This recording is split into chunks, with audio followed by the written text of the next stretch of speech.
when we were able to get a young woman released from a certain area who was being horribly accosted, horribly treated. And we spoke to General Milley. General Milley took care of it. We went in and we got her out. And we'll report further on that one. But that was rough stuff. I want to thank General Milley. I want to thank all of the people that were involved and the people that went in to get her. I want to thank you very much. As we continue to marshal every resource at America's disposal in the fight against the Chinese virus, we're profoundly grateful to our nation's state and local leaders, doctors, nurses, law enforcement, and first responders who are waging this battle on the ground. It is absolutely critical that Americans continue to follow the federal government's guidelines, so important, about social distancing, non-essential travel, and hand washing. Defeating this unseen enemy requires the help and commitment of every single American. I want to just say that Senator Rand Paul, a friend of mine, he's been a great friend of mine. He's been always there when we needed him, when the country needed him. And as you know, he just tested positive. Jose Diaz-Balart, spoke to him yesterday, tested positive. And some people are, they're getting quite close to home. And it's a terrible thing that's going on. The hidden enemy, I call it the hidden enemy. And I think they'll all be fine. I hope they're going to be fine. But I just want to send our regards. And I think I can speak on behalf of our country to those two great friends of mine. We're working urgently with Congress on legislation to support the millions of workers, small businesses, and industries who have been hit hard by the virus through no fault of their own. Our goal is to get relief to Americans as quickly as possible so that families can get by and small businesses can keep workers on the payroll. This will help our economy, and you will see our economy skyrocket once this is over. I think it's going to skyrocket. It's a pent-up demand. It's a built-up demand, and I guess you really have to say who knows, but I think it's going to be a tremendous day when we win this war, and we will win the war. We want to win the war with as few, if you look at it, just deaths as possible. We want to have as few number of deaths as possible. Today I'm announcing action to help New York, California, and Washington ensure that the National Guard can effectively respond to this crisis. The National Guard, these are tremendous people. They're fully on alert. We've signed what we had to sign, and it's been activated. We're dealing also with other states. These states have been hit the hardest. Actually, pretty much by far, you could say the hardest. Everybody can see that. Just look at the numbers.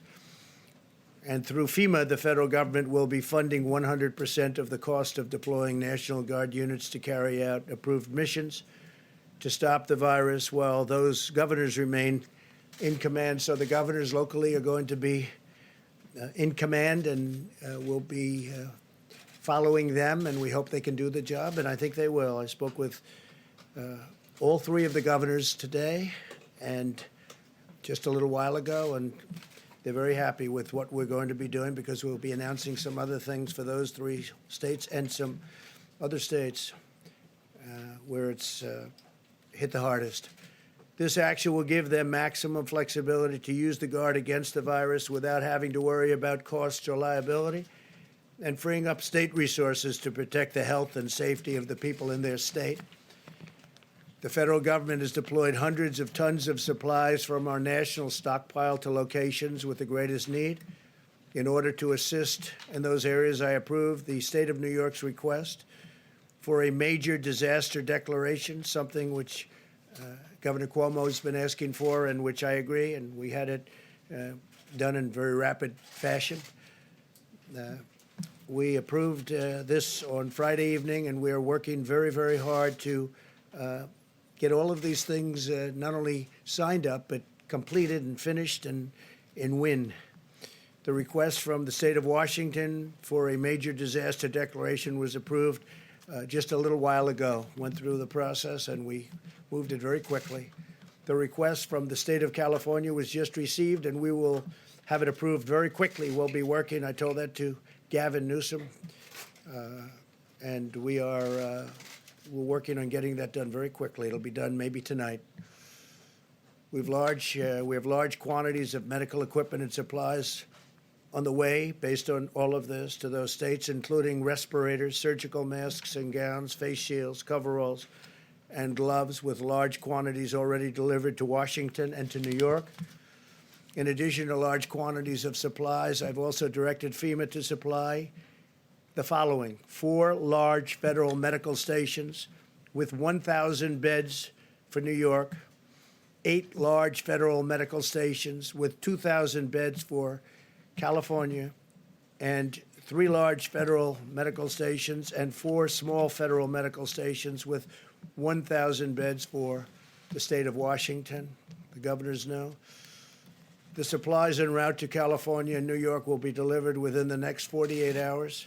In addition, the Naval Hospital ship, the USNS Mercy.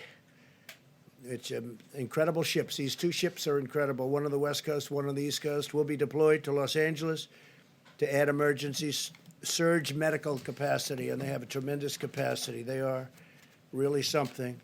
I will say that if you look at some of the things we've been doing, and now those numbers have gone up, and just to be a little bit more exacting, we've done a presidential approval for requests for major disaster declaration for the state of New York, approval of Title 32 National Guard activation for the state of New York. We're providing all of this at no cost to the governor. I spoke with Governor Cuomo. He's working hard. We're all working hard together. The relationship has really been amazing. But it also enables the governor to provide robust National Guard support to the state. And the 25%, we're going to be waiving that 25% cost. We're picking up, we'll be coordinating, and they'll be doing something with very special people.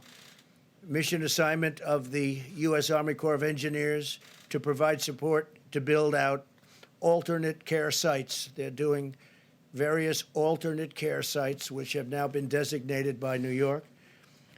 4 large federal medical stations of 1,000 beds. These are very complex places, actually, with great equipment and great people. Strategic National Stockpile Order, and this is as of a number of days ago, so far delivered to New York, and this is the 19th. We had the N95 respirators, 186,416 delivered. We've delivered 444,078 surgical masks. Many have been delivered since then. Face shields, we've delivered 84,560 face shields. Surgical gowns, 68,944 to New York. Coveralls, 352. Gloves, 245,486. Also to New York, in terms of what's been delivered just since then, the numbers are quite large, and we have tremendous numbers of companies also making equipment. For the state of Washington, we've delivered 369,000 N95 respirators, 507,406 surgical masks. And this is as of about 3 days ago. Face shields, 63,788 face shields. Surgical gowns, 107,850. Gloves, 240,376. And we have many, many things pending. It's actually not pending. They're being fabricated. They're being made. And they're moving. Now, for Washington, so we have 4 small federal medical stations, 250 beds. And for Washington, state of Washington, we have 3 large federal medical stations, 750 beds. And then you have, as I said, the approval of the Title 32 National Guard. State of California, again, to be very precise. We're going to have the approval of the Title 32 National Guard activation, and we're providing all of this again, like in New York, at no cost to the governor, meaning to Governor Newsom and the state, no cost to the state. It enables the governor to provide robust National Guard support to the state. So they're going to have control of the National Guard. Federal government sending, these are incredible people that are being sent. We have 8 large federal medical stations with over 2,000 beds, and that's going to California. And then strategic national stockpile order. We've ordered likewise hundreds of thousands of different items. I won't go into the exact numbers, but the numbers are very substantial. But we're having a tremendous additional number sent. And whatever the states can get, they should be getting. I say we're sort of a backup for the states. And some of the states are doing really well, and some don't do as well. The ones that don't do as well need more help. But these are 3 states that really do need help because they are hit very hard. And the outpouring from the private sector has also been extraordinary. I'm pleased to report that Honeywell, great company, has just announced it will immediately expand its personal protective equipment manufacturing operations in Rhode Island to produce millions of additional N95 masks. They're very hard to get. They're actually quite complex. For the U.S. government's strategic national stockpile, they'll be immediately then delivered to the various states. This expansion is already underway, and it's going to provide a lot of jobs for that state, probably around 500. The masks will be distributed by the government for the use of the health, safety, and emergency, and this for response workers, primarily for response workers. These are very high-end. This expansion is in addition to Honeywell's action to more than double production of its existing personal protective equipment manufacturing plants. They make a lot of different things, and they're doubling and tripling their production. They're going round the clock. Today, I'm also announcing the launch of a new public-private consortium organized by the White House, the Department of Energy, and IBM to unleash the power of American supercomputing resources to fight the Chinese virus. The following leaders from private industries, academia, and government will be contributing, and they're going to be contributing a lot of different things, but primarily computing resources to help researchers discover new treatments and vaccines. They'll be working along with NIH and all of the people that are working on this. But tremendous help from IBM, Amazon, Google, Microsoft, MIT, Rensselaer Polytechnic Institute, the Department of Energy's National Labor Laboratories, the National Science Foundation, and NASA. They're all contributing to this effort, and they're fully in gear. This afternoon, I also want to update you on the steps we're taking to protect and serve our country's 18 million veterans. These are great people. Our amazing veterans have shown their eternal loyalty to our nation, and this is the time where they're in need, and we are going to show our loyalty to them. We're being very protective of our veterans.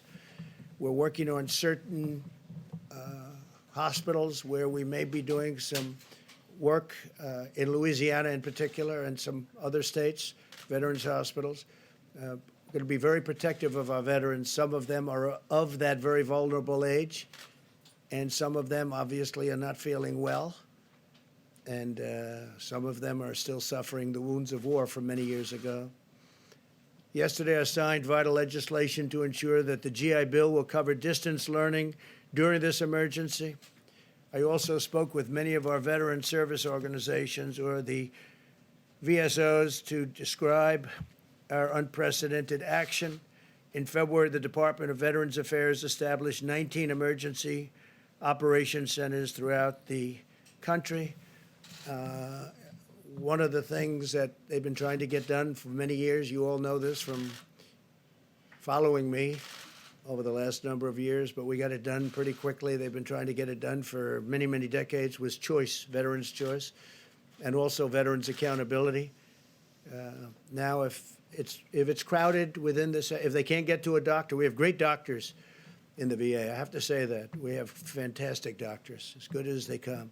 but it's hard to get to them because of what was bureaucracy, but no longer bureaucracy. We've done a lot of things, in that case, because of accountability. When people aren't doing their jobs, or if they're bad, or if they're sadistic, or if they steal, or anything bad happens, we're now allowed to fire them for, I signed that a year and a half ago. For many years, you weren't able to do that. So the VA is working, and I was just told by our great leader at the VA, Robert Wilkie, he said for the first time, we get the highest marks in the history, highest poll numbers in the history of the Veterans Administration. Came out a week ago that they're happy. And look, one of the reasons that happened, highest in history, one of the reasons that happened is because of Veterans' Choice. If they have to wait online, they go and see a private doctor and we pay the bill. And they get better. They don't have to wait 2 weeks and 3 weeks or 2 days, but they get better.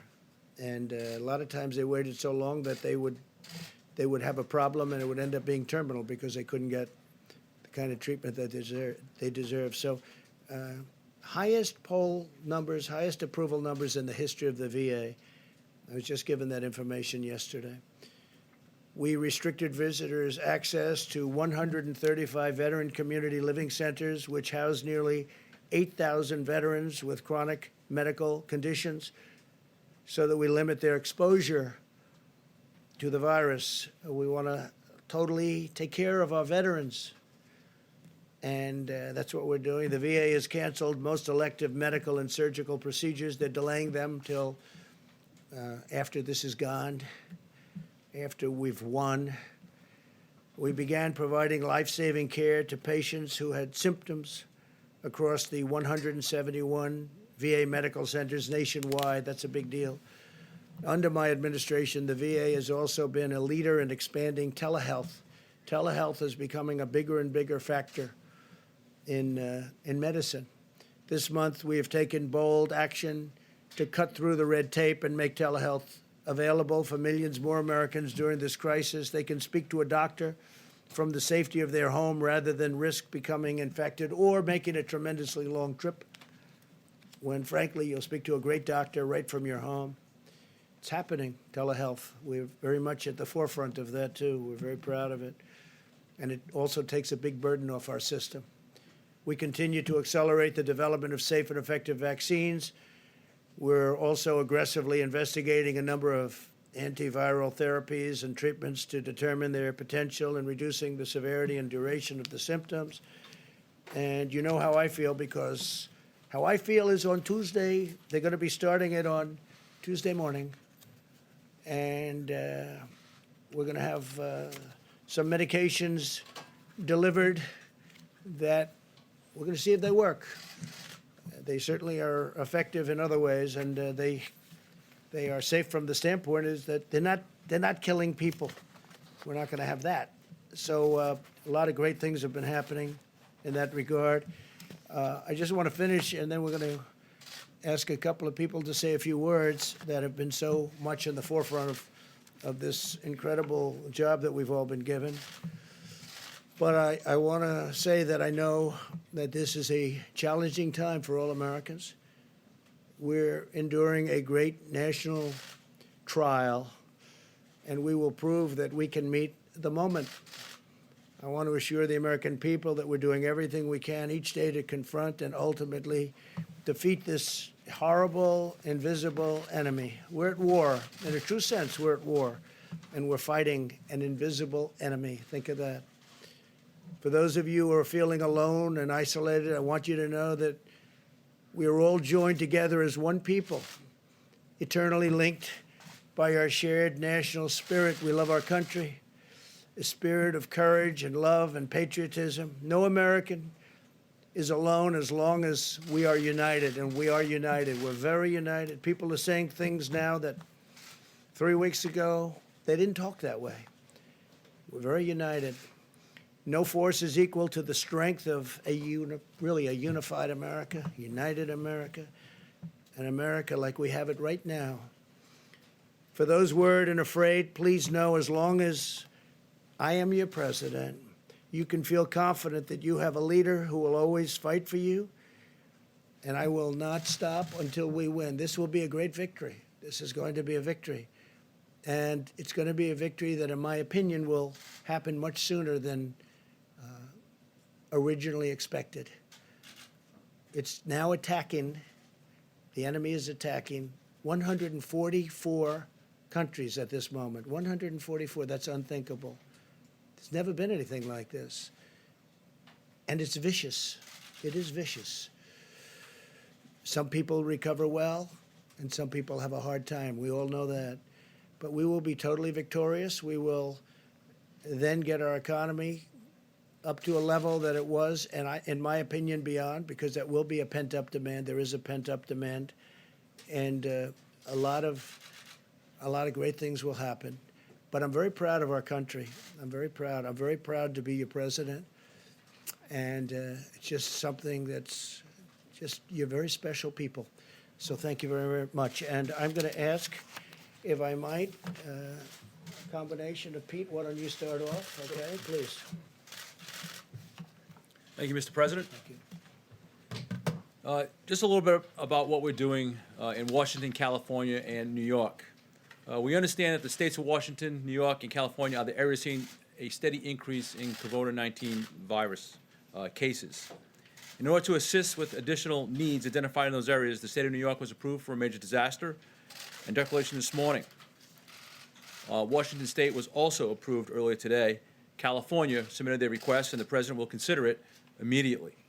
We have medical supplies en route to these states, including respirators, surgical masks, gowns, face shield, coveralls, gloves, with quantities already delivered to both Washington, New York, and California. And we anticipate additional supplies to be delivered within the next 42 hours to all these states.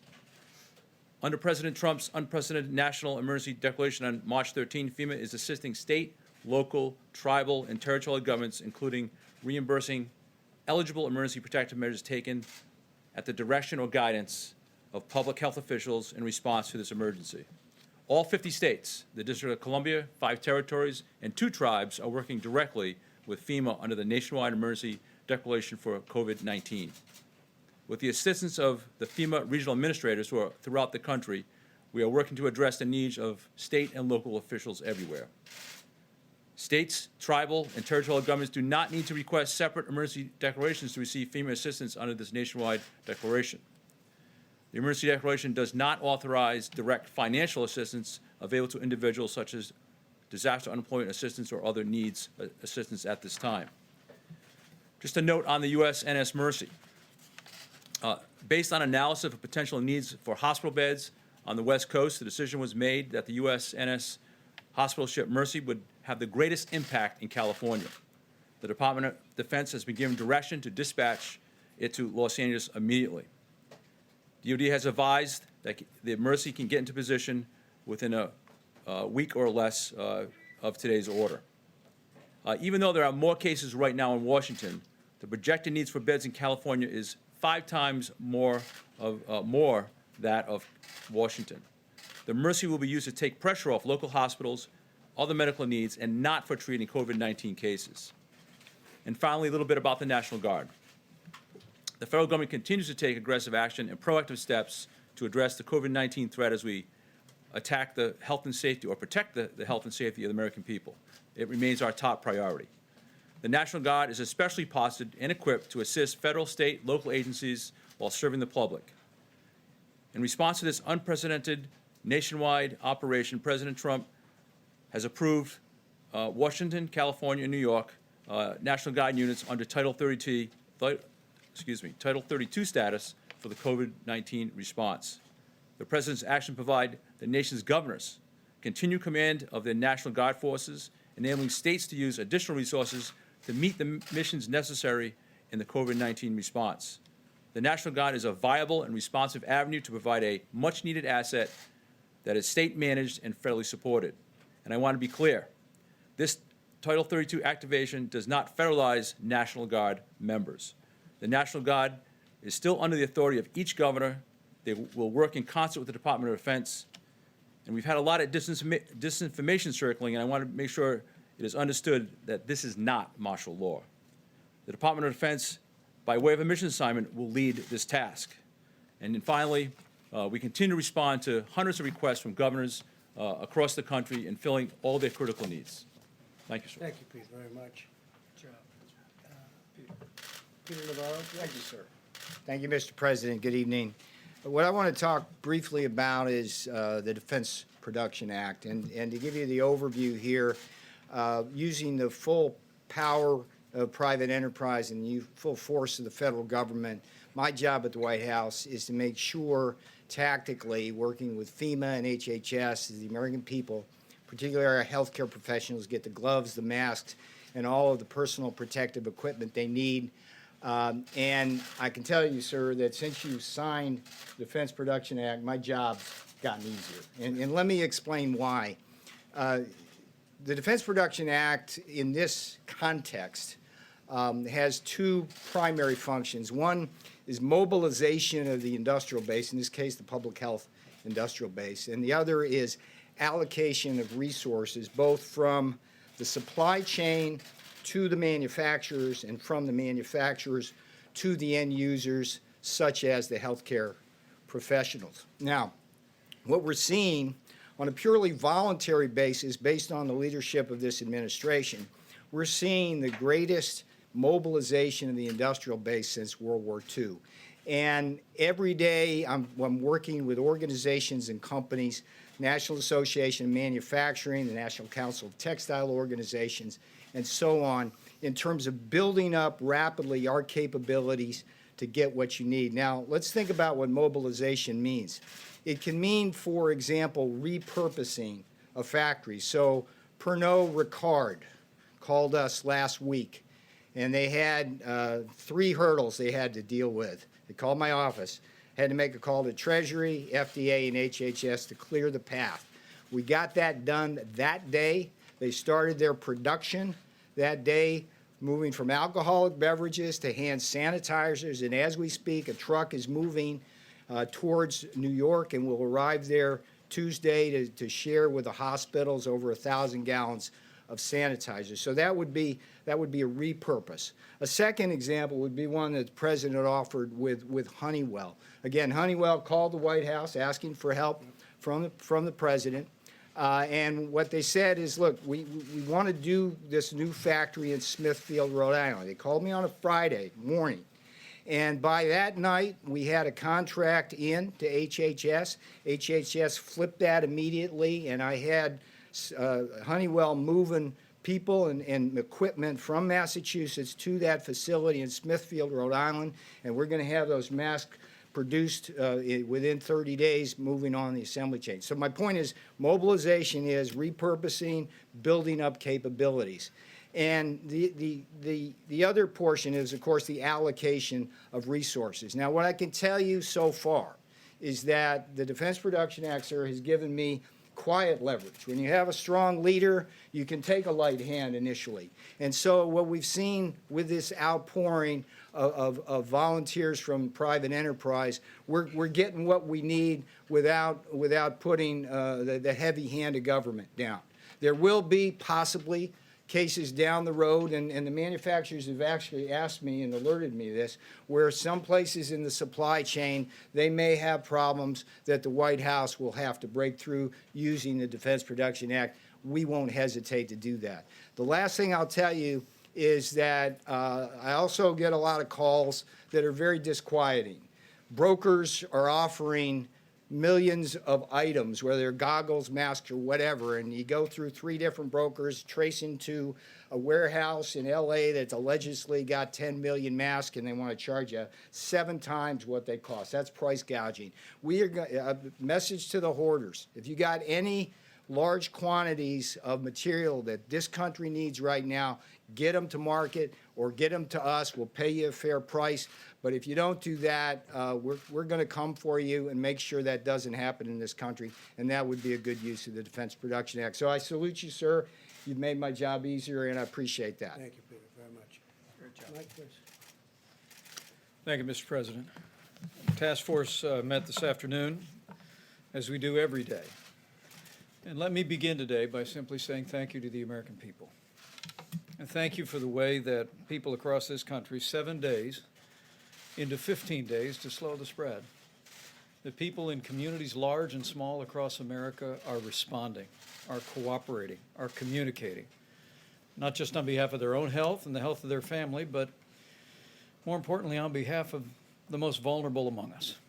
So, on behalf of your president and our entire task force, just thank you to the American people. I also want to express our appreciation to the governors across the country. The President today just announced action in New York, California, and Washington State as the latest demonstration that this administration will do whatever it takes to support the leadership at the state and local level as the American people confront the spread of the coronavirus. The legislative efforts that are underway being negotiated on Capitol Hill as we speak, the bipartisan spirit that's taking place there, that's reflected in all of our interactions with state leaders around the country, is a great credit to the nation. But it should be a great encouragement to the American people that your government at the federal level, at the state level, working with courageous healthcare providers all across America, are coming together to meet this moment. And that is the way our system works. It's extremely important that the American people recognize that one of the things that makes America different is that we have a system of federalism, and that by putting FEMA in the lead, the president has emphasized that our response to the coronavirus is in the anthem of FEMA, it is locally executed, state managed, and federally supported. We want the people on the ground, the decision makers, to have what they need. We want states to be able to manage the unique circumstances in their states. And whether it be the legislation moving through the Congress or the efforts the president announced today, major disaster declarations, Title 32 on the National Guard, resources flowing, hospital beds flowing, we're going to continue to make sure that our states have what they need to meet this moment. Our task force continues to focus on the priorities the president's given us. They are testing, mitigation, and supplies. And on the subject of testing, as is evident to people across the country, testing is more and more available every single day. We'll be detailing tomorrow from this podium the progress that we are making on tests. At this day's reporting, 254,000 Americans have been tested and received results in coronavirus tests, with slightly more than 30,000 actually testing positive. There's a bit of an encouraging word in that for every American. Remember, everyone that's being tested now, with the exception of our healthcare workers, are people that have symptoms that make them think they may have the coronavirus. And as our numbers come in consistently, because the 254,000 does not include all the local hospitals or all the local labs in our states, it's working out to be about 1 in 10 Americans who've been tested who thought they had coronavirus actually had it. 9 out of 10 did not. But we'll continue to roll out the testing to provide that resource to the American people. And we're working to make testing happen faster. We expect word from the commercial labs that we should be caught up on the backlog in testing by the middle of the week. And we are urging today, on the president's behalf, that all labs would prioritize inpatient testing. Let me say again, to all of the commercial labs in the country, you will receive guidance from HHS tomorrow. But on behalf of the President and the White House Coronavirus Task Force, we are urging all commercial labs to prioritize inpatient testing. We want people that have been checked into a hospital that are being treated for what they suspect to be coronavirus to receive those tests more quickly. Also, I'm pleased to report that yesterday the FDA approved an emergency authorization on a new test that should be in production by the end of March. It actually would be a coronavirus test, the results of which come back in 45 minutes. And we're also working, the FDA is working with manufacturers around the country to come up with even faster, more innovative tests. And as we told our governors in several calls this week, governors and state health officials should simply contact FEMA for the latest information on testing solutions. Let me also say, tomorrow when we gather at this podium, we'll be unveiling, with Dr. Bob Redfield in the lead, new guidance for people that work in law enforcement, first responders, people that work in what we call critical infrastructure in the country. It was in early March the CDC issued guidance for people that were asymptomatic or did not have symptoms, but who had been exposed to someone with coronavirus. We gave them guidance about being able to return to work wearing a mask for 14 days. And tomorrow, at this podium, CDC will unveil, in cooperation with the Department of Homeland Security, new guidance which will make it possible for people that have been exposed to return to work more quickly by wearing a mask for a certain period of time. Let me also amplify a point on behalf of the President and on behalf of the State Department about Americans abroad. You know, one of the reasons why the United States is in a different position today than portions of Europe are, and China and elsewhere, is because the President suspended all travel from China. He suspended travel from Europe and the UK and Ireland. But the State Department is working around the clock to assist Americans who may find themselves overseas. They're able to come home. There's no barrier to Americans coming back to American soil. They're screened when they come home through a series of airports. But we're aware that with flights being canceled, some Americans have found themselves unable to find a way home. And as the President said, we've been working very diligently through the State Department to make it possible. Their commercial flights have been chartered. We're also working with the military for a backup on flights. At this point, the State Department has brought more than 3,000 Americans back home. But speaking to the Secretary of State today, he wanted me to share a website and a phone number for any American that might be looking on from overseas. You can call the Smart Traveler Enrollment Program at 1-888-407-4747. Or you can go online at step.state.gov. This will allow our embassies and consulates to gather important information about your situation and work to facilitate to bring you home. Let me say finally, as I began, let me close. As the chairman or the leader of this White House Coronavirus Task Force, we are 7 days into 15 days, and the American people are responding.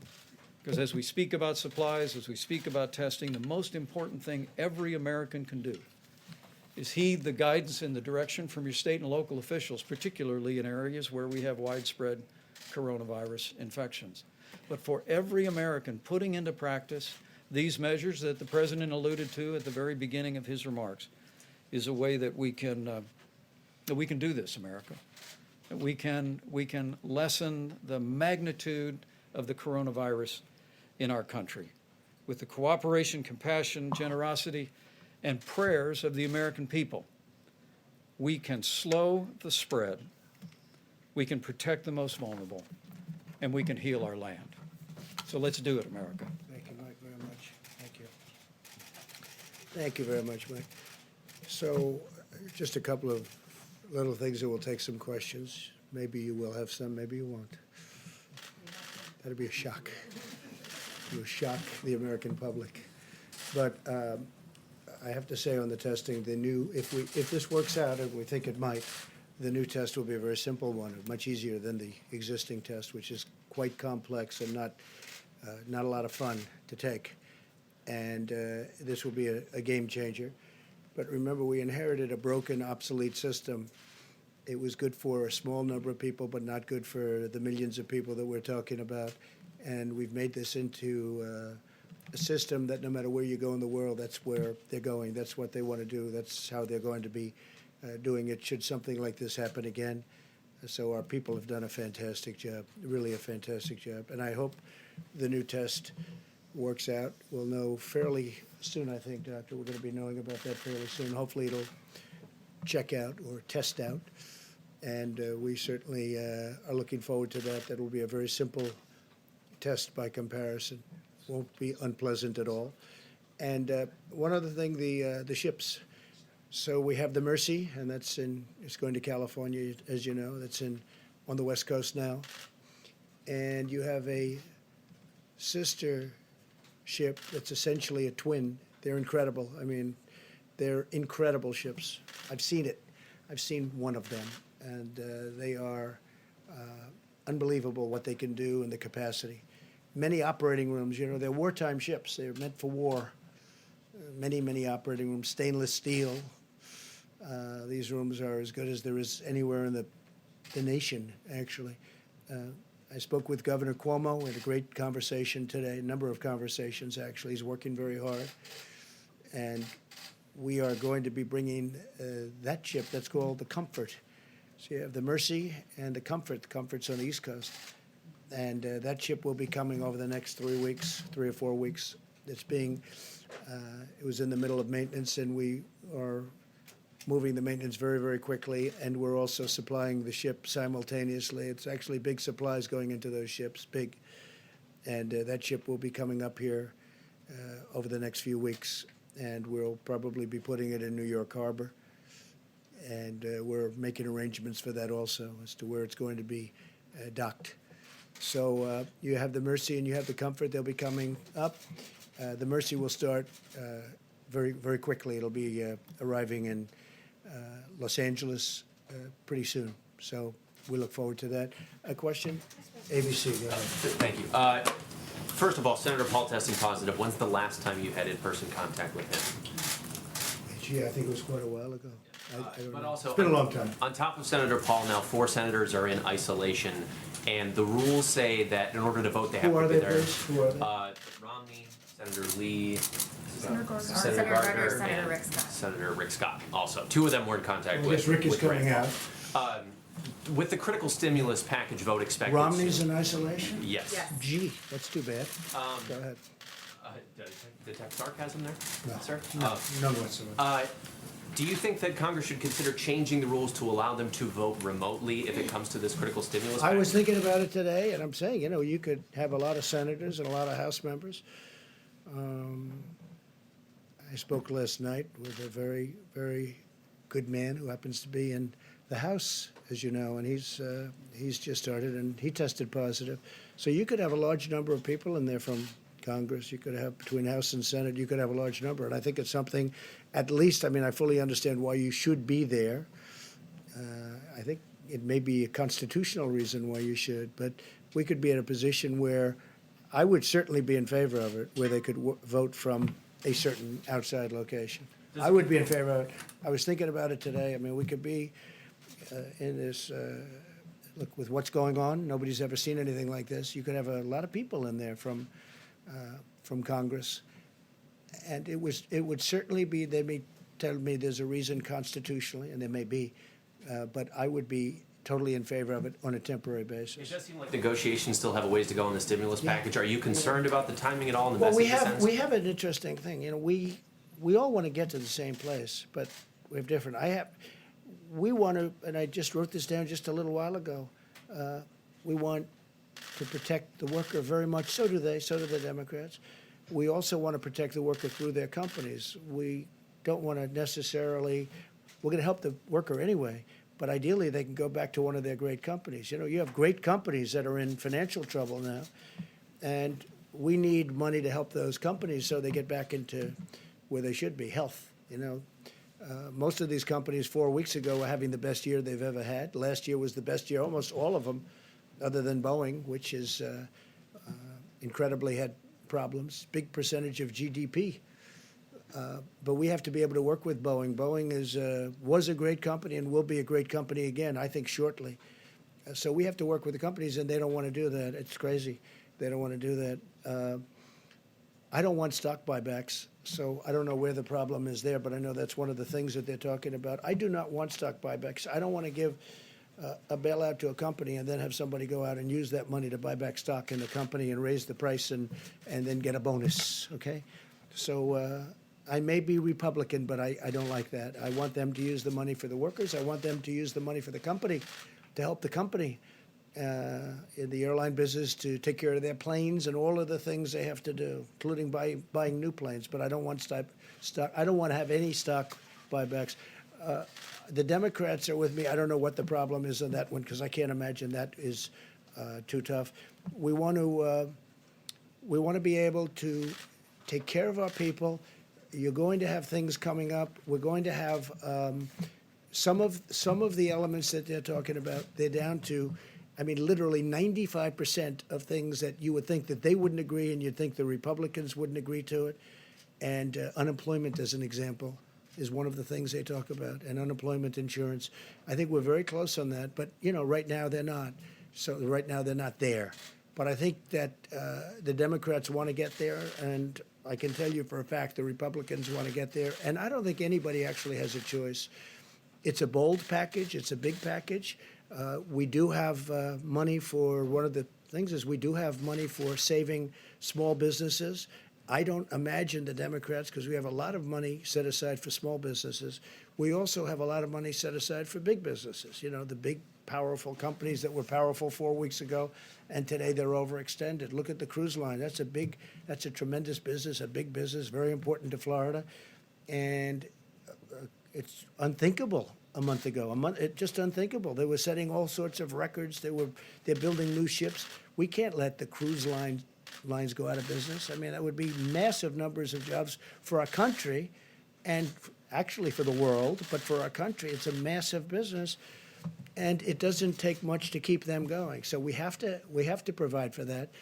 But I think both the Democrats and the Republicans are agreed that we have to take care of our workers, and we're going to be doing that in numerous ways, including a substantial cash payment. Yeah, please. When it comes to the Defense Production Act, we know that governors across the country all day today were pleading with you to utilize the DPA, saying that they need it specifically for that allocation piece that you mentioned, Mr. Navarro. Okay. Why not use it now if that would answer their pleas for help? Well, we are using it now. The fact that I signed it, it's in effect. But, you know, we're a country not based on nationalizing our business. Call a person over in Venezuela, ask them how did nationalization of their businesses work out? Not too well. The concept of nationalizing our business is not a good concept. But I'll tell you why. As Peter said, we may have to use it someplace along the chain, but we're getting calls. Here's the beauty of it. If we go out and we want, let's say, masks, we don't know who to call on masks, but Hanes, who makes things of cotton, various elements, lots of things, it's a great company, they called us and they said, we're going to make millions of masks. We got a call today from 3M. There's a big article today, the head of 3M. They're going to make tremendous products, and they're more or less in that business. And if they're not, like, for instance, General Motors spoke to us, Ford spoke to us about doing ventilators. The beauty is they're calling us. If you go the national route, nationalization route, we're going to tell a company to make a ventilator. They don't even know what a ventilator is. In the case of one company, they used to make them years ago, and they know how to make them. You know, it's a very complex piece of equipment, frankly. So what we're doing is, I think Peter said it maybe better than anybody's going to say it. We have the threat of doing it if we need it. We may have to use it somewhere along the supply chain in a minor way. But we have millions of masks being done. We have respirators. We have ventilators. We have a lot of things happening right now. So just the threat of using it. But using it's actually a big deal. I mean, when this was announced, it sent tremors through our business community and through our country. Because basically, what are you doing? You're talking about you're going to nationalize an industry, or you're going to nationalize. You're going to take away companies. You're going to tell companies what to do. The truth is, most people, nobody would know where to start. There are companies out there that you wouldn't think of that have called us that say, we can do ventilators. We used to do them years ago, and they can do them in large quantities. If I call companies and say, you build ventilators, they don't even know what a ventilator is. So it's really working out very well.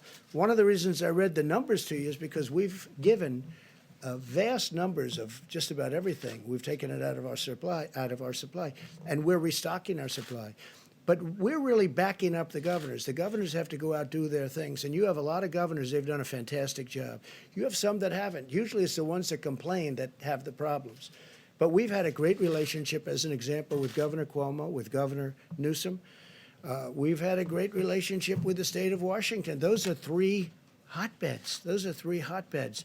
Now, we're also dealing with other states. As the Admiral said yesterday, we're dealing with all of the states, actually, in one form or another. Some are very affected in a very minor way, where you have 2 people or 3 people. And I don't even mean deaths. I mean literally cases. And that's different than New York, where you have, you know, tremendous, where everybody, I lived there for a long time, everybody's extremely close, tight, and you have a lot of cases in New York. You have a lot of cases in New York. And we're helping Governor Cuomo. We're helping Governor Newsom. Frankly, they've been total gentlemen. They want to get it done, and we want to get it done. But doing it the way we're doing it is much better. It's really much better. But in terms of, I'm asking about the supply chain, it's about allocation, not about manufacturing. So the companies, it's not But about it all comes from, nationalizing yeah, the companies, you're it's right. about And the we- allocation. We coordinate with the states, and we are coordinated with the states, and for the most part, the coordination's been very good. Look, 3 days ago, I had a phone call with all the governors. I actually allowed the press to stay. They weren't supposed to stay. And one person in the media said, that was surprising. It's actually a little risky doing that, because we had Democrats and we had Republicans. And, they're politicians, and they always have something to say. Well, I took a lot of calls, and we really didn't get one nasty or bad response. They were thanking us for the job we did. And I had the press standing. I don't know if you were there. I don't think so. I had the press standing there watching. They weren't supposed to be there, but I said, let them stand there. The governors were very complimentary, very, very complimentary. And I watched over the last few days Governor Cuomo. I watched Gavin Newsom in California. I watched both of them, and they've been, very complimentary. And those are really the hotbeds. And so we want to keep that going. I'm very proud of this country, and I'm frankly very proud of a lot of the politicians that normally we're fighting with. We have different views on things, a little different view. But we're going to get to the same place. We have different views, but we're going to get to the same place. Yeah, please. Yes, I wanted to ask if you're considering an executive order to free elderly, nonviolent criminals from federal prisons? We have been asked about that, and we're going to take a look at it. It's a bit of a problem. But when we talk about totally nonviolent, we're talking about use of totally nonviolent prisoners. We are actually looking at that, yes. And a quick I wanted to ask also, your administration eliminated a key position in China in July, a medical epidemiologist embedded in China's disease control agency, and it was just months before the first cases were spotted in Wuhan. So the question is basically why the post was eliminated and Well, if I that could ask anybody, would you like to take that one, Bob? But this is just like all of the other stuff that not you, but that the press was asking, all of which turned out to be, we actually gave CDC more money, not less money. They said we defunded. It turned out it was more money. Every one of those things that were said were 100% wrong. And this sounds like another one of them, but anyway, go ahead. Yeah, as you know, CDC has offices all around the world right now to do our function to detect and prevent and respond to outbreaks where they occur. The China office is actually being augmented as we speak, and we've been embedded there for over 30 years. There's a reason they call it the Chinese CDC, because we've had that productive partnership. And I wish, again, our relationship with China is a very good relationship. I wish they told us 3 months sooner that this was a problem. We didn't know about it. They knew about it, and they should have told us. We could have saved a lot of lives throughout the world. If you look at what's happening in Italy and Spain and a lot of other countries, we could have saved a lot of lives throughout the world. Kelly? Mr. President, given the diagnosis for Senator Paul and people being self-quarantined, what concerns do you have about the direct threat to the function of the Senate, the ability to get this important package that people are waiting for passed? Over the last 2 days, we found that. Do you see it as a threat to the aid package that Americans are waiting for? No, I don't see any threats at all. Honestly, I don't see any threats at all. It'll all work out.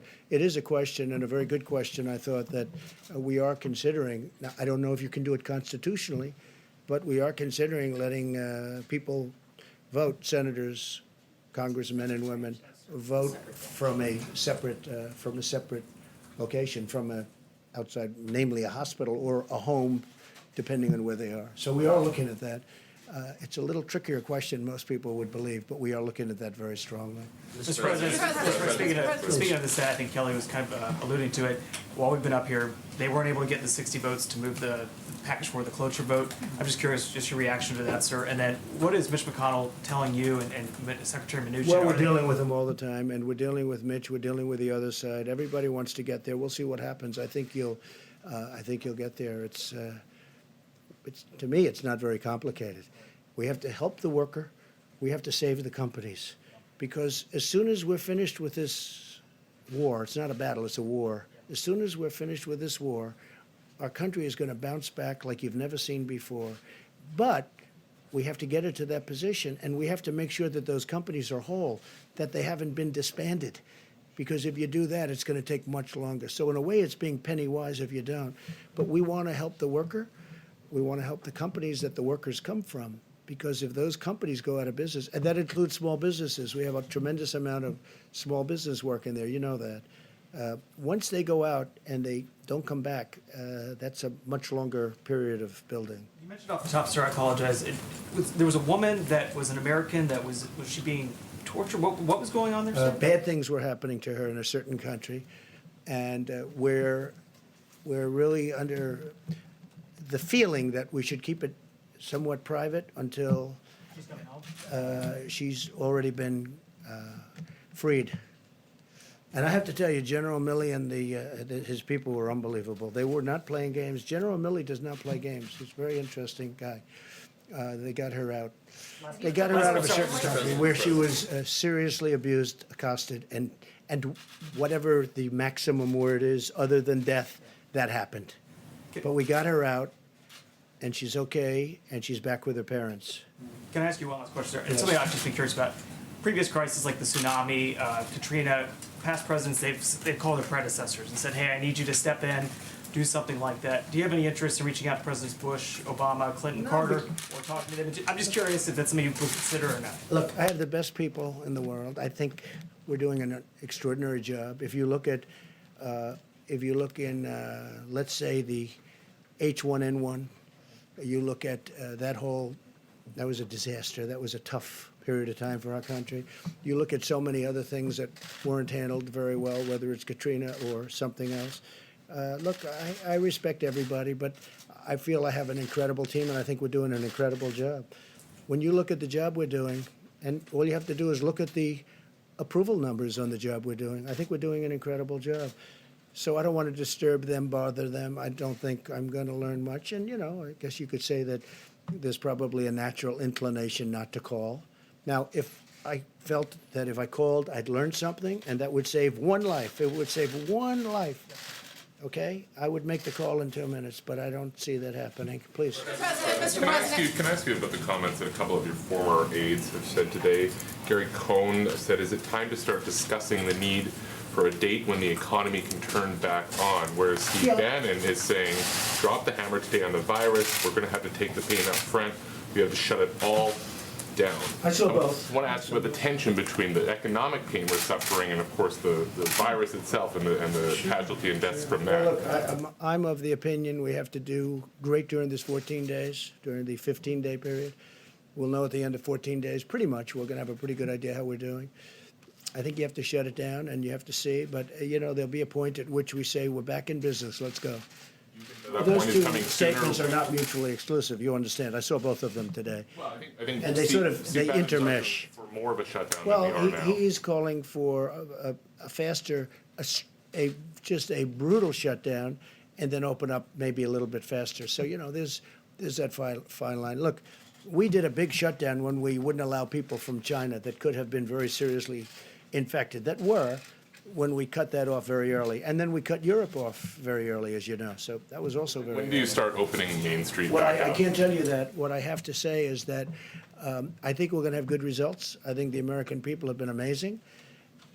I think our stimulus package will get done, and it will be a tremendous package.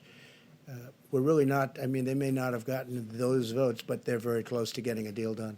So I'd be surprised if they didn't.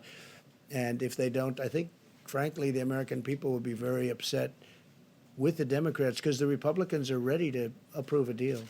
So the only reason a deal couldn't get done is pure politics. Yes, please. Mr. President, despite your differences with New York City Mayor Bill de Blasio, he says that the city is going to run out of basic hospital supplies by April. How do you prevent New York City from becoming the next Italy?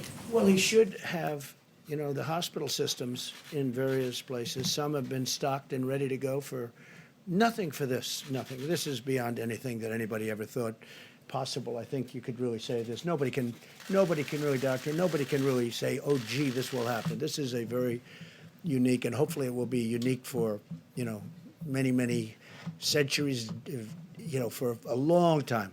Hopefully we don't see this again.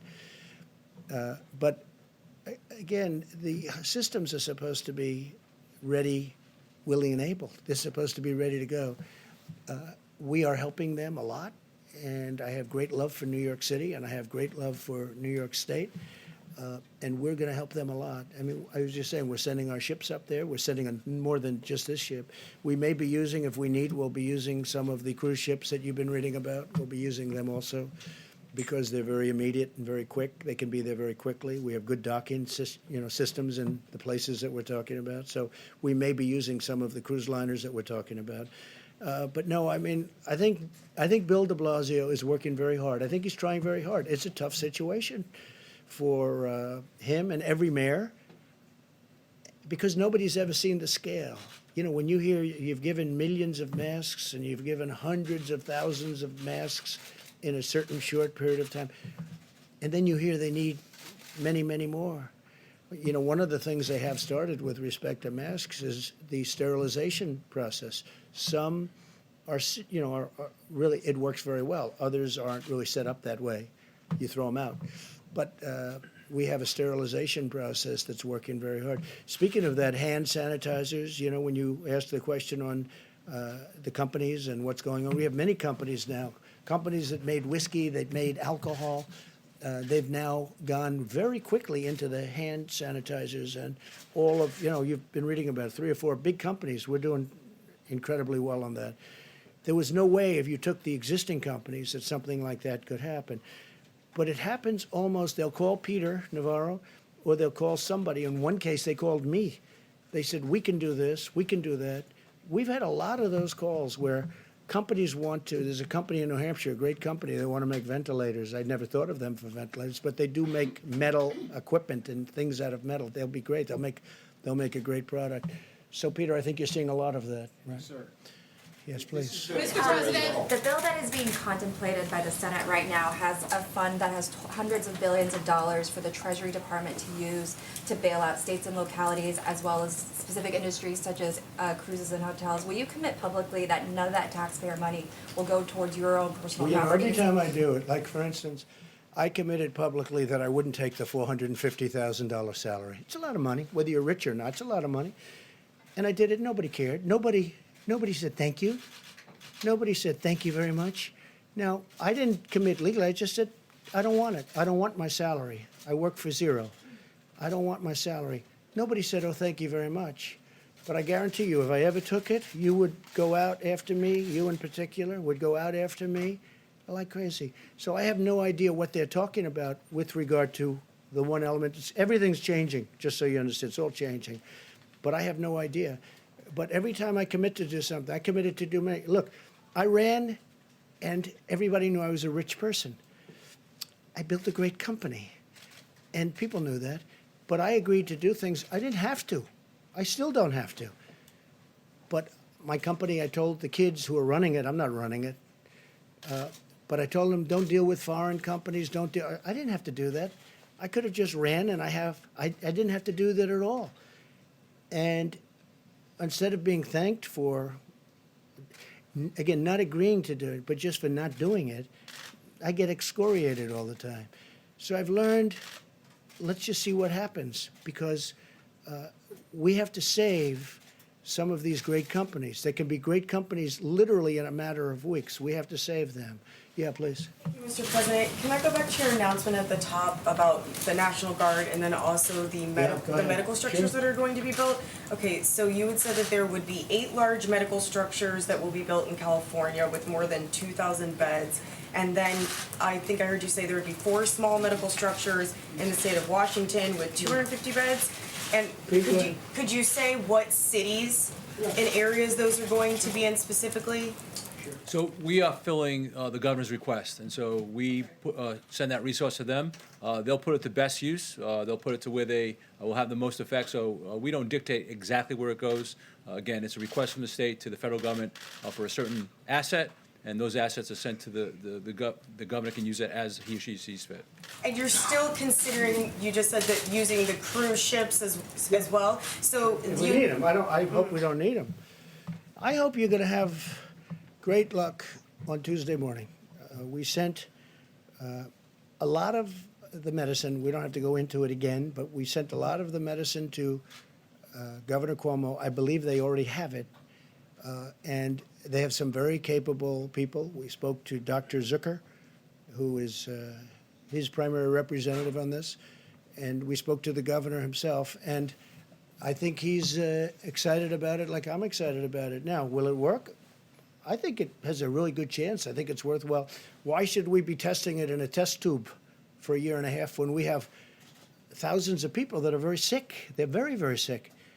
And we can use it on those people and maybe make them better. And in some cases, maybe save their lives. So Governor Cuomo told me they'll be using their supply, starting their supply on Tuesday morning. I think it's very exciting. I think because if that happens, much of what we're talking about with ships and hospitals and all of the things that we're doing and all of these masks and everything that we're ordering, ventilators, it's a whole different game if that happens. And we'll see. There's been some tremendous signs that this could work. Now, again, you know, some doctors think it should go for years and testing, but, you know, this has been something that's been around for many years. It's been phenomenal, strong, powerful drug for malaria. But we think it might work on this, based on evidence, based on very strong evidence. We're going to see. We're going to know on, you know, sometime after Tuesday. But you'll have to ask Governor Cuomo. I think they're going to start the process. We've gotten them the drug. I think they're going to start the process of giving the drug mouth, you know, through mouth.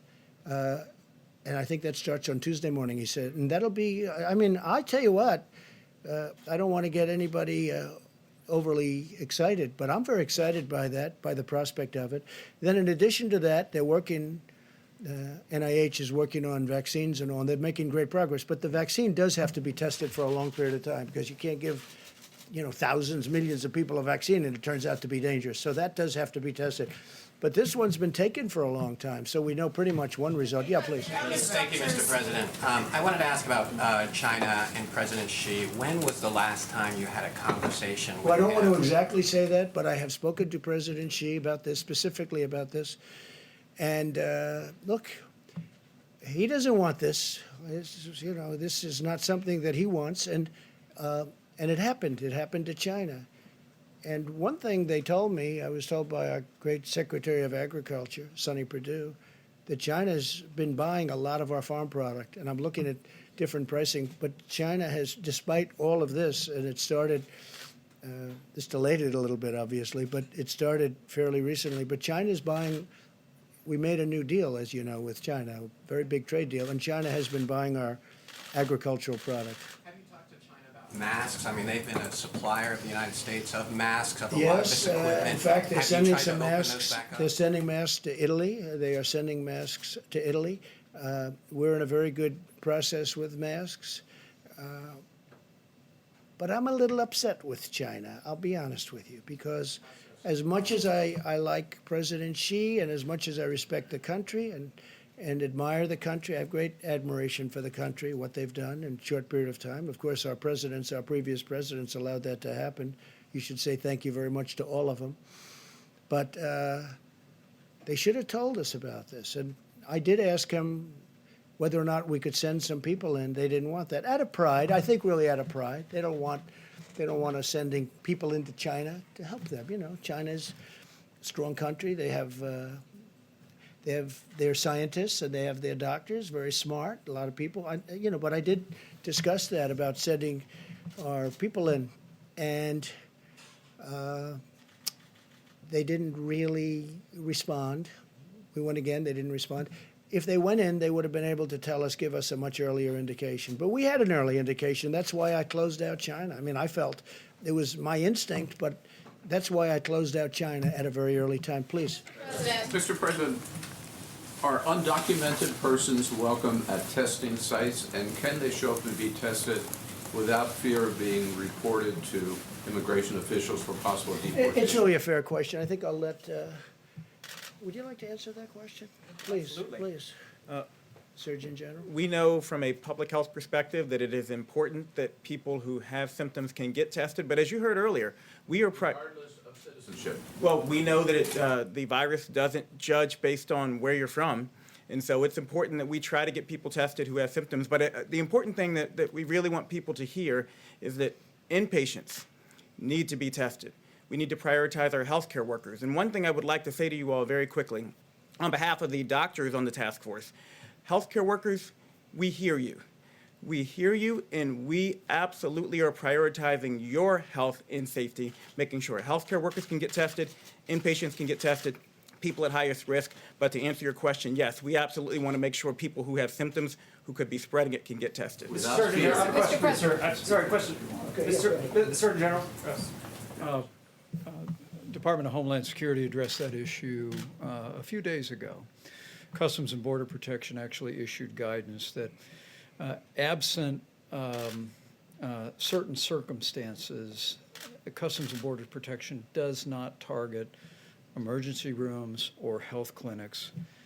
And I would refer you to the website. They issued a very clear statement making it clear to any person that is in need of a test or medical care that Customs and Border Protection is not focusing on emergency rooms or health clinics or the drive-through clinics. So that they could come in without fear of. Yes, I'll answer that, and if that's not the policy, I'll make it the policy. And I was just saying, as Mike was saying that, the answer is yes, we will do those tests, because I think in that case it's important. I think that if you could say illegal alien, you could say illegal immigrant, you could say whatever you want to use your definition of what you're talking about. We're all talking about the same thing. Yes, we will test that person, because I think it's important that we test that person, and we don't want to send that person back into wherever we're going to be sending the person, whether it's another country or someplace else, because, you know, we're now bringing them right out of our country. But yeah, we will test those people. Okay? Mr. President, question for the Surgeon General. Yeah, Sorry, Mr. Surgeon General, a question we were talking about this before the briefing. You know, a lot of folks, they're watching TV, they're reading up on this constantly. If you are not, somebody who's got a pre-existing health condition, but you all of a sudden you go, all of a sudden I just don't feel 100%. And then your mind just starts playing with you, right? You think, oh my God, I coughed 3 hours ago. Was that a first sign? When should those people really start to say, okay, maybe I need to call the doctor? Because you don't want to flood them. But a lot of people that are probably healthy right now are thinking, whoa, wait, that's all I'm hearing about, that's all I can think about. When should I either call a doctor or get tested? You need a test? Well, I hope not. I asked you before you came in if they'd been temperature checked. You better not. The Vice President gave an important statistic this morning. Only 10% of the people who have symptoms who've been tested actually tested positive for coronavirus, meaning 9 out of 10 people who actually likely had symptoms do not have the coronavirus. So I want people to understand that so that they are reassured. I also want to direct people to a website we've been telling them about all the time, coronavirus.gov. Coronavirus.gov has information to walk you through the symptoms, fever, cough, shortness of breath, body aches, and what to do if you have symptoms or you're worried. The most important thing we can tell people is call your healthcare provider, talk to your healthcare provider. Information is at coronavirus.gov to walk you through when to come in and when and what to do. And Mr. Vice President, you got tested yesterday. I'm just curious, sir. Can you tell us what that was like for you? A lot of people are going to be going through this. What were you standing by the phone? Were you just having a nice tea? I mean, what did you? Yeah, what was that like? And what did you do to kind of kill that time to keep your mind at ease? He wasn't. The test was very quick, but it goes a fair amount up into your sinuses, and it's not comfortable. And that's the reason it probably is a good opportunity to say again to any American looking on, if you don't have symptoms, you don't need a test. The current testing format, although they're evolving regularly now, we just mentioned that we think at the end of this week there'll be a new test, and there's all new technologies. I would say again to all the governors that are looking on and their state health officials, contact FEMA. We'll give you all the latest information on new testing that is available, including steps we're making where Americans would be able to test themselves and send it in. But For you, what was that like for you, sir? well, for me and Mrs. Pence, it was kind of a pinch. It was kind of invasive, but we were grateful for the support. Walter Reed Hospital processed the test very quickly. They had a lab at the hospital to be able to do that, and gave us the results quickly. But it also informed me. We were wondering during that time as a family, and it's one of the reasons the President's made it such a priority that we brought all these commercial labs together. And now more than 250,000 tests have been done. We believe we'll be caught up, if you will, by the middle of this week on a backlog of tests. But we announced today that we are directing commercial labs to prioritize people who are in the hospital for tests, as we want to continue to work with new technology and with the new focus and guidance from HHS to get the results of that as quickly as possible for every American. So if they have coronavirus, they can be properly treated, or they can have the peace of mind that they may have some other respiratory ailment, but not that. Mr. President, And you know, anybody that knows Karen Pence knows this, because the Vice President told me. He said she actually handled it better than him, right? That's true, right? I didn't handle it so well either. Don't worry about it. President, Speaker Yes, Pelosi earlier today said that the House may introduce its own bill. A, are you willing to work with the Speaker on a House bill?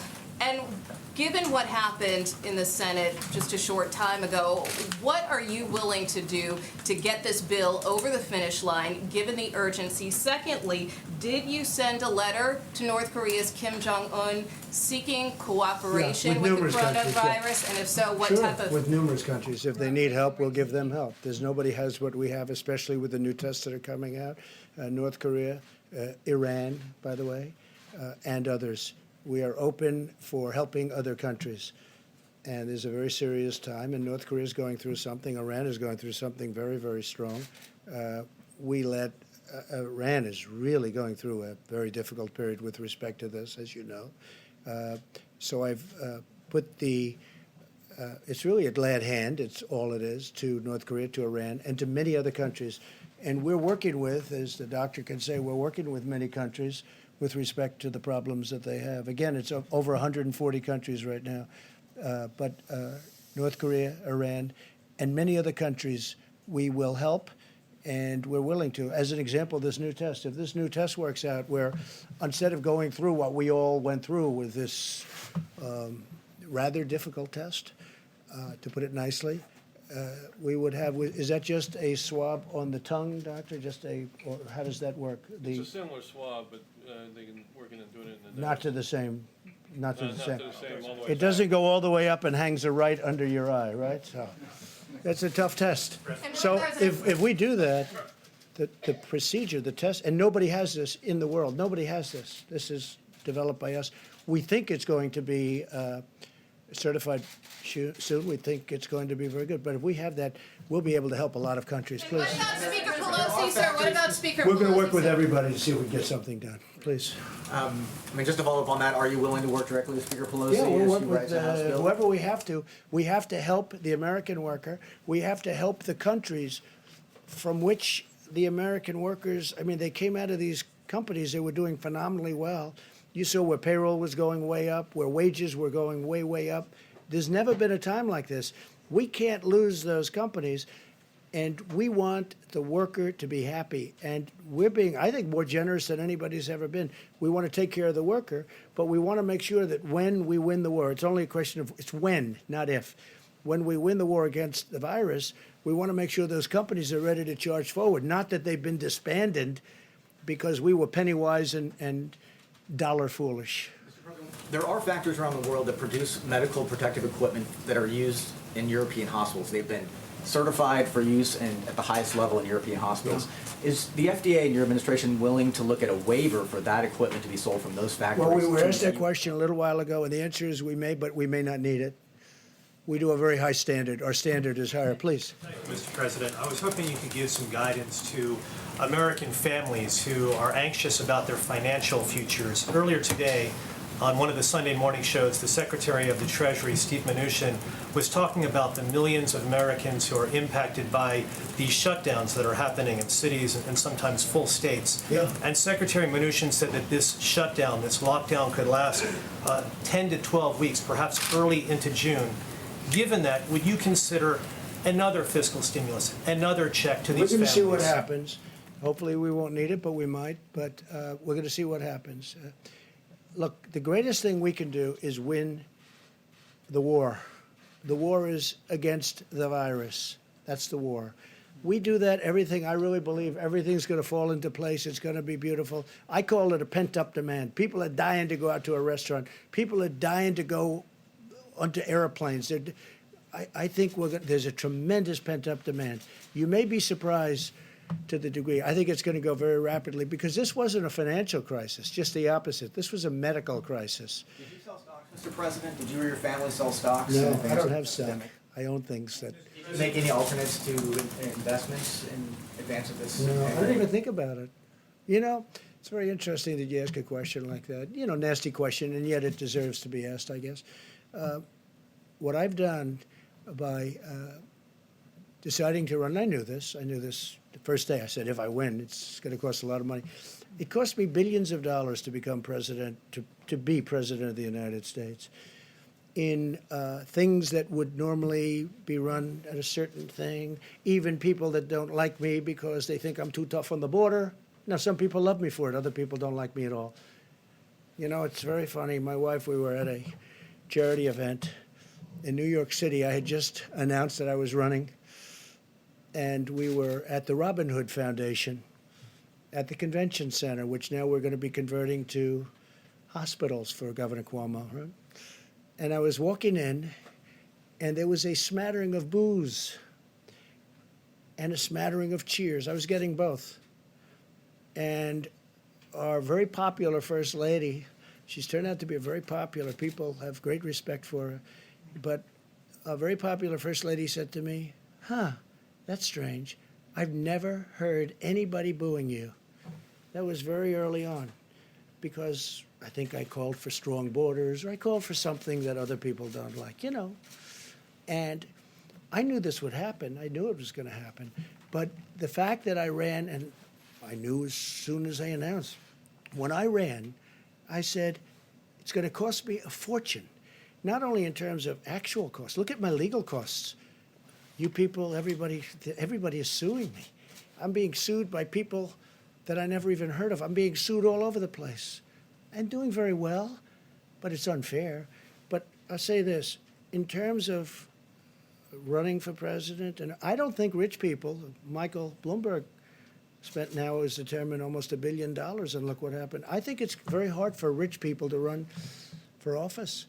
It's far more costly. It's just it's a very tough thing. Now, with all of that being said, I'm so glad I've done it because, you know, there are a lot of rich people around, got a lot of rich friends, but they can't help and they can't do what I've done in terms of helping this country. We are doing things. We got sidetracked by the invisible enemy, but you know when you look at what we've done, I said before with the veterans, with all of the things we've done, especially choice, but when you look at all of accountability, when you look at all of the things that we've done, rebuilding the military, the tax cuts, which thank goodness we had the tax cuts because we had cushion. Oh, without that, this would have been catastrophic. We had a big cushion. I mean, with all of the losses that you've seen in the stock market, we're basically back, and with this horrible thing, if this would have happened before, you would have had nothing left. This was all cushion. But I will say that it cost me billions of dollars to be president, and especially with all the money I could have made for the last 3-4 years, and I didn't because I was being president. I have no interest in it. I'm allowed to. You know, I don't know if you know, George Washington, they say, he was a rich man, supposedly, relatively rich. And he ran the presidency, and he also ran his business. They say he had 2 desks. Nobody complained until I came along. I got elected as a rich person, but nobody complained until I came along. So it cost me billions of dollars to be president, and I am so happy I did it. Because who cares? Who cares? I'm really happy with the job we're doing. And I'm glad that this team and me are here for this horrible thing. I mean, it's a number of people have said it, but, and I feel it, actually. I'm a wartime president. This is a war. This is a war, different kind of a war than we've ever had. And when you look at the economics of the war, in the past, we used to stimulate to get people jobs. Now we're stimulating to protect people because we don't want them to work, because we want them to stay away from each other. We don't want them to gather, social gathering. So we're paying billions of dollars more than that so that they don't gather. They don't, because we have to defeat this virus, and we will. But it cost me billions and billions of dollars to be president, and I am so happy I did it. Mr. President, foreign countries, please. I realize that your priority is to Americans and, of course, this nation. But what about, have you ever considered supporting the foreign countries who are also fighting this global pandemic? Well, we do help foreign countries. I mean, that was the other question. Right. And I'm honored to help. And the doctor has helped. The Surgeon General is speaking to other countries all the time. They're asking him questions. What do we do? Nobody's ever seen anything like this. They're calling our people all of the time. And yes, I have let it be known that we'll help people, including North Korea, including Iran, and including many other countries. It's very important to do that. Are you considering any financial support for them? Let me quote to you two retired, a retired general and a retired admiral from the U.S. Global Coalition. No matter how successful we are in fighting the threat of COVID-19 pandemic at home, we'll never stop it unless we're also fighting it around the world. So financially, is there anything in the stimulus bill? And then are you considering any financial no, not in the stimulus bill, but we are very much, I mean, we give away billions of dollars for, as an example, AIDS in Africa. We're still fighting that battle. It's a tremendous battle, tremendous war also. But we're fighting it here, as you know, in 10 years. Now it's 8 years because I started it. It should have been started before, long before I got here, because they had the answer even before.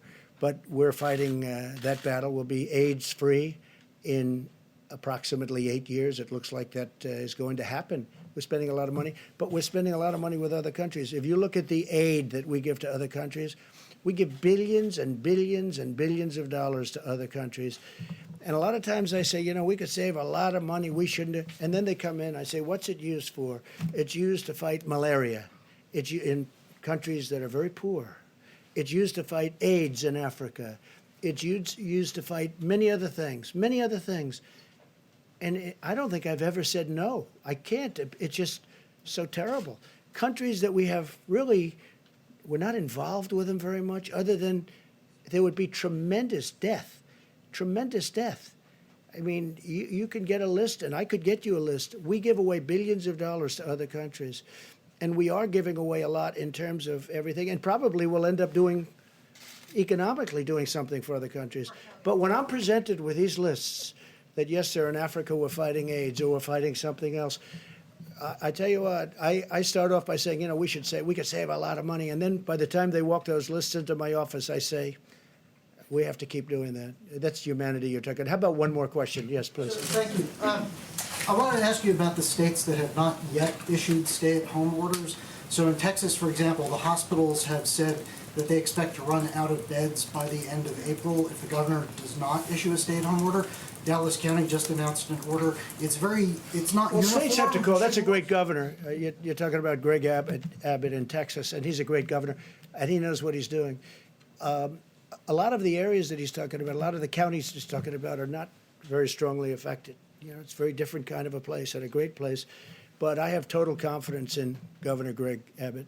So you're okay with I a do one more. Go lack ahead. of uniformity between Yeah, the sure, states because and it's, within every the state is states? different. Every state's different. I mean, Idaho, West Virginia, Iowa, Nebraska are much different than New York, than California, Los Angeles as an example, or San Francisco. They're much different. I mean, it's much different. The hot spots right now are state of Washington, and probably number one by far right now is New York. That's the hot spot like no other hot spot. And California is a hot spot, but New York right now is the leader. There's no question. All right, final question. Thank you, sir. Your administration is backing a lawsuit to invalidate the Affordable Care Act. Given that people are losing their jobs now and need health care more than ever, would you consider rethinking your position on that? Well, that's a lawsuit coming out of Texas again. That was headed up by Texas. And what we want to do is get rid of the bad health care and put in a great health care.